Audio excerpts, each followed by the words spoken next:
حضرت معاذ بن جبل رضی اللہ تعالیٰ عنہ فرماتے ہیں کہ تبوک کے موقع پہ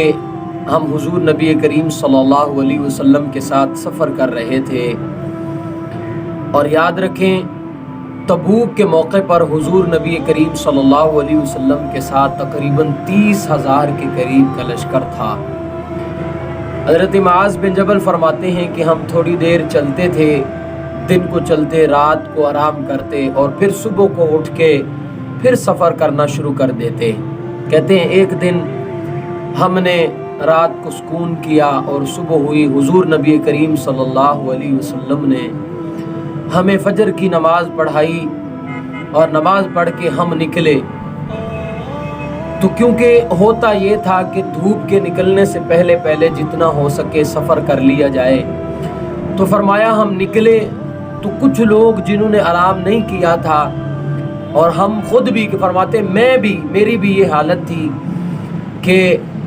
ہم اپنی اونٹنیوں پہ اس طرح تھے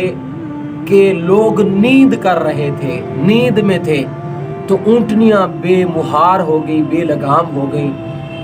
فرمایا کبھی وہ چر لیتی، کبھی چلنا شروع کر دیتی، کبھی تھوڑی دیر چرتی اور کبھی آگے چل پڑتی، اس طرح۔ فرمایا میری اونٹنی حضور نبی کریم صلی اللہ علیہ وسلم کے ساتھ تھی۔ فرماتے میں نے دیکھا کہ حضور کی اونٹنی بھی اسی طرح ہی کر رہی ہے، کبھی چرتی ہے، کبھی آگے چل پڑتی ہے۔ تو فرمایا میں نے اپنی اونٹنی کو حضور کی اونٹنی کے ساتھ اس طرح قریب کیا کہ ہماری دونوں کی اونٹنیاں آپس میں ٹکر کھانے لگی،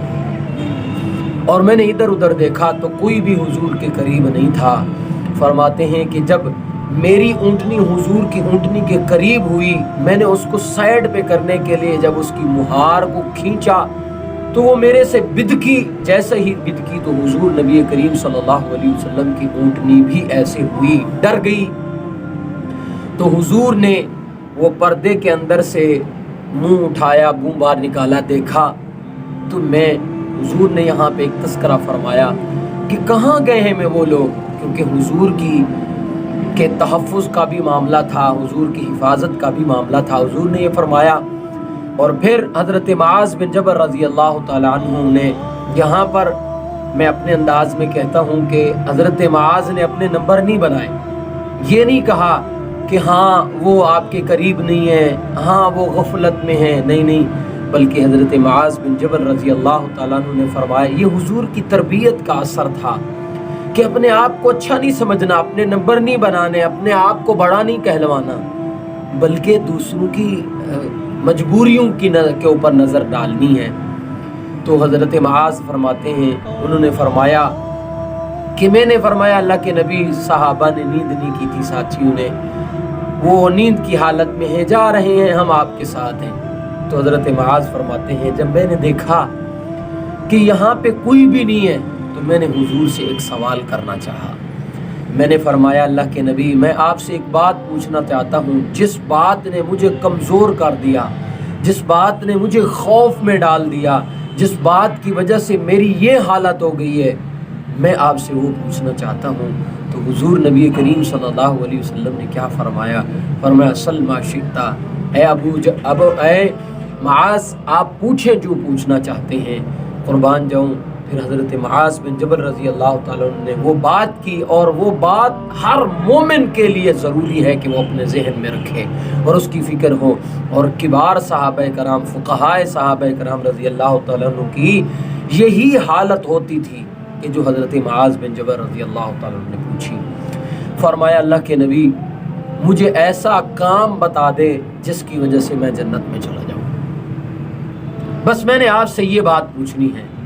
حضور صلی اللہ علیہ وسلم کو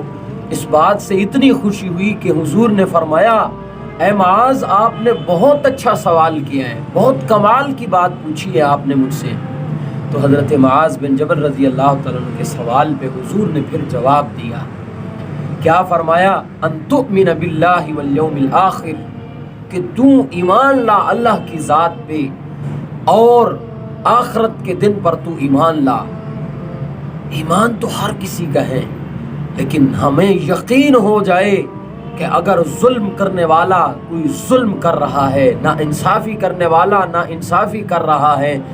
کسی بھی طرح کا جرم کرنے والا شخص یہ ذہن میں نہ لائے کہ میں بچ جاؤں گا۔ ایک دن آنا ہے